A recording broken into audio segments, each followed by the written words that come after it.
So we have a ton of car dealers right now in this market that are feeling immense pain. And here's the thing, here's how I know, because in the last 7 days, we bought over 30 cars here from our dealership. And this time of year, I should not be able to do that. So throughout this video, I'm actually gonna go through a lot of these cars, yeah, like this Lexus right here, and show you exactly what I paid for them and let you know what I'm about to sell them for. All right, so here's something that's entertaining, especially for you that have watched my channel for a while here. Look behind me, this is my car lot right now. And this is even with us still being able to buy cars over the last few weeks. So what happened? Well, tax time hit us in the face. And as you can see, I'll show you this image right here, where we had 3 and 4 rows of cars at one time. And this has just been about a month ago. But now I'm down to this. We have 1, 2, 3, 4, 5, 6, 7 cars here just on my front row here at my shop. We got some cars out front next to the road, but not that many. So we have been basically wiped out. And here's the thing, usually this time of year, when we go through this time period, we can't go to auction and buy cars because a lot of other car dealers look just like we do. They get wiped out and prices go to the moon. But it's weird this year because that's not happening. So now, what do we get to do? Well, I just had all these 30 cars come into our system. All right, so I pointed out this one earlier. This is a 2006 Lexus LS 430. We don't buy them every once in a while, but they sell really well. They're, I think they're good cars. I know there's been a lot of, I've seen a lot of comments saying, well, there's a lot of things to break in these cars. And in a lot of cases, this is a big body, this is a more expensive car, there's a lot more things going on. There are going to be things that actually break in this car. But as far as motor and transmission goes, we haven't seen any issue with it. And usually when we get to them for our car lot and they've got higher mileage, they've typically been well maintained, well taken care of. I say something about like BMWs too that have higher mileage. That means they usually been maintained pretty well. And by the time they get to me, if they haven't already blown up, then they tend to be really good cars. But this one's a 2006 and we paid $2,400 for it. And when everything's said and done, I'm probably gonna have like $2,800 in it. Gonna be easy $4,000 car for us. We had a pearl white one that we had for a while right before tax time, but second that tax checks hit, we ended up selling it. I think we got $4,000 or $4,500 out of that. So easy sell for us. A lot of people like them. Big body Lexus. They just float. They're good cars. All right, so this one's a 1998 Ford Explorer. This is one that I love, and I debated actually putting this one over in the studio and just having it behind me so I could look at it. But I mean, we can make money on it still. It's only got 188,000 miles, 182,000 miles, and it's I paid $1,400 for it. When everything's said and done after fees and minor fixes or whatever, I got like $1,700 in it. It's probably just a $2,500 Explorer would be my guess. Maybe we can get $3,000 out of it. You're gonna have to find somebody that loves it just as much as I do. But I built my business on Ford Explorers just like this, Ford Taurus, Dodge Caravan. So these kind of vehicles have a soft spot in my heart, and anytime I see them at auction, it gets me excited. And I like to have stuff like this around me, and it's hard to find them now because they're so old, they get so many miles on them, and at some point it gets to a point in a vehicle's life where it makes more sense just to scrap it than it does to actually fix it. And sadly, we're just seeing a lot of these cars just disappear. A lot of those Dodge Caravans, a lot of those Ford Taurus, it's not worth it to fix them anymore, so they don't show up at auction because they're in the scrap piles now. But anyway, soft spot in my heart for something like this. And I still might end up keeping it. I don't know. I got to see how it cleans up. Obviously, it's dirty now. All these cars that are over here, we're getting them. We're waiting to get them cleaned up, detailed, and they'll be out and for sale in the next couple of days. I love it. I can't speak highly enough about this. The major problems with these are the valve cover gasket that always leaks and the driver's side, back side of the motor. That's if it's not leaking oil from that valve cover gasket, then it doesn't have oil in it. That's the common problem, and it's always going to have that, and they will always have that until they just don't exist anymore. Now that the weather's starting to warm up, it's one of my favorite times of year, especially being out at auctions more and just outside in general. And because of that, I'll be using my electric e-bike a lot more. It's one of those things where you can get on it and go without even thinking about it. Some days I'll pedal and get some exercise in, and other days I'll just use the throttle and just cruise. It's nice to have both options. It's also more practical than I expected. You can use it just to get around, run errands, or just get outside. And with speeds of up to 28 miles an hour and 50 plus miles of range, it's more capable than people think. And for the price, it makes sense. Lectric is one of the top selling e-bike brands in the US, and they have options under $1,000 while still including things like hydraulic brakes. So if you want something for exercise or just something to cruise around on, it's an easy way to get outside more. So if you want to check them out, click the link down in my description below or scan the QR code on screen to check out their rides. Add a bike cover to your order and get it free with code CQA at checkout. And I want to thank Lectric E-Bikes for sponsoring today's video. So one thing that's probably really stressful for car dealers right now is that those cars that they did load back up on, they paid like tax time prices. Prices were still elevated right when tax time initially hit. And there were a lot of car dealers who rushed to auction. They bought a lot of cars. And we didn't buy very many in that just like, it seemed like a week and a half, 2 week span of prices actually going crazy at auction.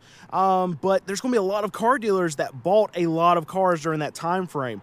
And they would have loaded their lot up, and those cars right now, because the money's all gone.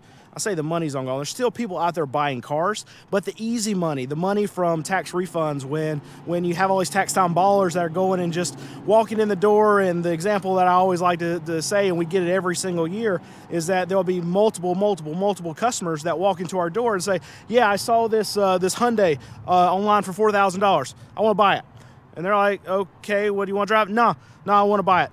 And I say, okay, well, no, you need to drive it, or at least just look at it, because we can't make a person actually drive a car before they're going to buy it. But we can heavily recommend that they do so. And okay, well, so we set them up with a test drive, and they're like, well, I don't even know where the car is. So they didn't even come out here and look at the car, or walk around it, or anything before they came inside and say, I want to buy it. They just looked at it online. Absolutely crazy. This is the kind of money that I'm talking about, the easy money, the tax time baller, they got money in their pocket and they're going to spend it that day and they're going to buy a car. That money's all gone. So all of these dealers that paid way too much for cars during that time period and expect it to keep on going, well, it doesn't. And now those cars that they could sell, I mean, some of the cars out here that I had that we could sell for $5,000, then when money was just flowing in everywhere and the prices dropped now on the wholesale market, across the market, now we can't sell that $5,000 car. So what we have to do, we have to drop our price. Now that $5,000 car in a lot of cases becomes a $4,000 car. But a lot of those dealers, they might have paid $5,000 for that car during the height of the prices. And that's how crazy prices go, and that's how much they drop right after tax time. And I just talked about ugly cars, and unfortunately I think this one's going to fall into that vein too. If it's not already there, it's going to be very soon. But I can't not buy these cars. We still sell them better than Chevy Impalas, better than Ford Taurus, just because they're known for the reliability. But these older Toyota Camrys, it's getting harder and harder for us to sell them. I've heard younger people say about these cars, well, it's a grandma car. Well, yeah, because grandma had some sense and she knew what kind of cars lasted for a long time she didn't have to work on. This is a grandma car, yeah, because it's reliable. You could run it out of oil and it'd still go for another 100,000 miles. Anyway, that's beside the point. This is one that's probably going to be off limits to us in the next couple of years or so. And it's not one that hurts my heart. This is a 2001 Toyota Camry. We only pay $1,500 for it. We got like $1,700 or $1,800 in it after all our fees and everything. And at the end of the day, we're not going to be able to sell this car for $3,000. It's an ugly car. People aren't going to buy it for $3,000.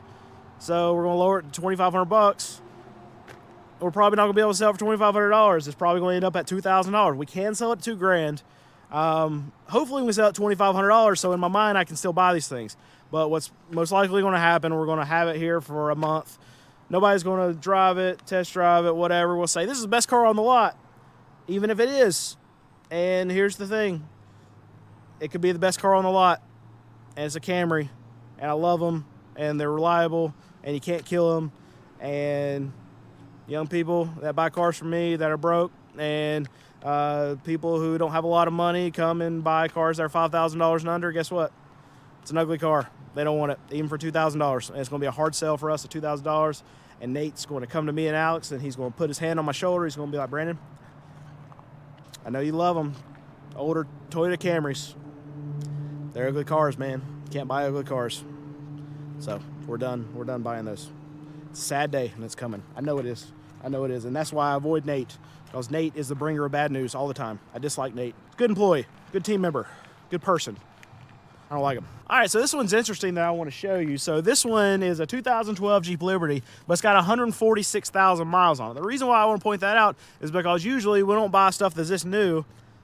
I mean, we have stuff that's this new or a little bit newer, but our most common car that we're going to buy is probably going to be between like 2006, 2009. This is a little bit newer, and the mileage is lower for our car. You got to remember, I'm a car dealer. I sell cars that are $5,000 and under, and for me to hit that price point, I usually have to buy older cars that have higher mileage. And this is one of the ones that's going to have lower mileage on our lot. What we typically have is somewhere around like 175 to 200,000 miles for most of our cars. I know a lot of you will gasp at that, but you're probably in a place that has rust. We are not, so even a frame like this, even a frame of a car that's 20 years old, has 200,000 miles, can still look brand new here in Central North Carolina where I'm at, and still last for a very, very long time. It's not weird for us to go to car auctions and see cars that have 300, 350, 400,000 miles around this area. Now, we won't buy stuff that has that many miles.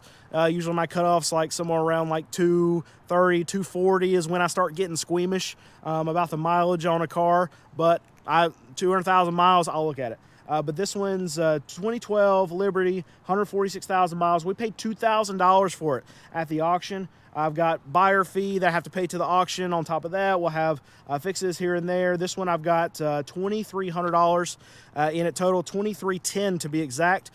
This easy $3,500 car. But I'll talk about kind of our pricing and what we do just on the back of this. So with this car, you know, we got what, $2,310, whatever in it. And we're gonna probably start it out at like $4,000. We like to try to hit a home run when we first price a car. Now during tax time, we would try to hit a home run, and then we keep our prices because we couldn't replace those cars during tax time because prices go like crazy.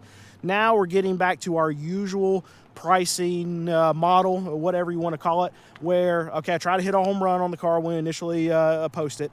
If it sits for 2 weeks and we don't sell it, we don't have a lot of leads, not a lot of calls on it, no test drives, then we'll drop it by $500. We'll wait another 2 weeks. If that same thing goes on where we can't sell it, not a lot of leads, not a lot of phone calls, we'll drop it again by $500. So after 4 weeks of it sitting on my lot, I'm down to only making, in a lot of cases, maybe $500, probably somewhere a little bit less than that. And if it sits 6 weeks, that's the worst case scenario for a car on my lot, then it's on the chopping block. Well, like we're breaking even, or probably losing a little bit of money on it.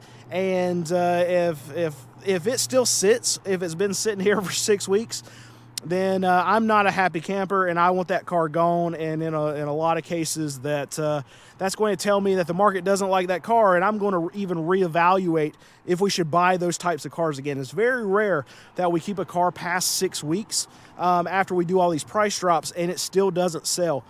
So it can be a situation like maybe we put a motor or transmission in it, and those cases I can understand, because that means we just got way too much money in it. But if we buy it, we don't have to do a lot to it. We're able to drive it, and so, okay, this car is okay, we just don't know why it sells.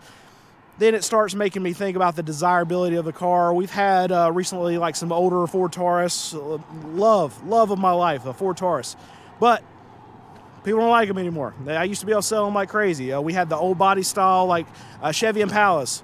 Very hard for us to sell now. We have to reevaluate if we're going to buy those anymore. We've had, what else? Just anything that's labeled like an ugly car. People are more interested in how a car looks now, what the car looks like, than the actual mechanical, prowess of the car. That's not the right word. The reliability of the car. Like even some of the older Honda Accords now, we're having hard times like those old body style Honda Accords that were very, very reliable.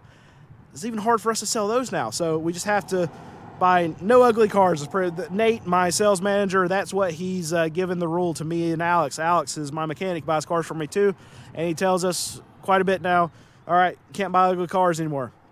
What does that mean? Well, it means, Brandon, you can't buy Ford Taurus anymore, and it hurts my heart.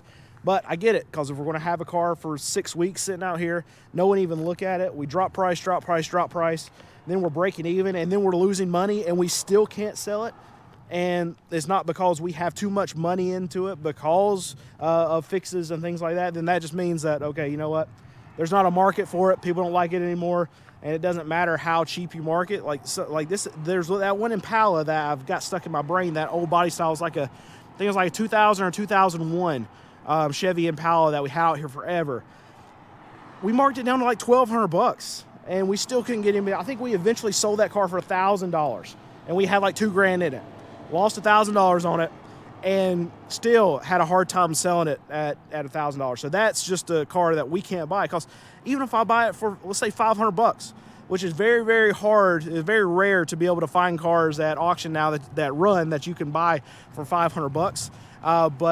But even in that situation, when we can find a car for $500, if we found that Chevy Impala for $500, I'm gonna have buyer fee on top of that. So we're gonna have $650 in it. Probably gonna have to fix something to get it inspected, right? So probably $150 on average, maybe, for just parts and stuff that Alex has to put in the car. Then we're at $800 in the car, and we got inspection, we got detail. So now we're at $900 in the car to maybe make $100. It's just a car we're just not gonna buy anymore. No more ugly cars. That's what Nate says. No more ugly cars. No more Ford Taurus. Oh, hurts me.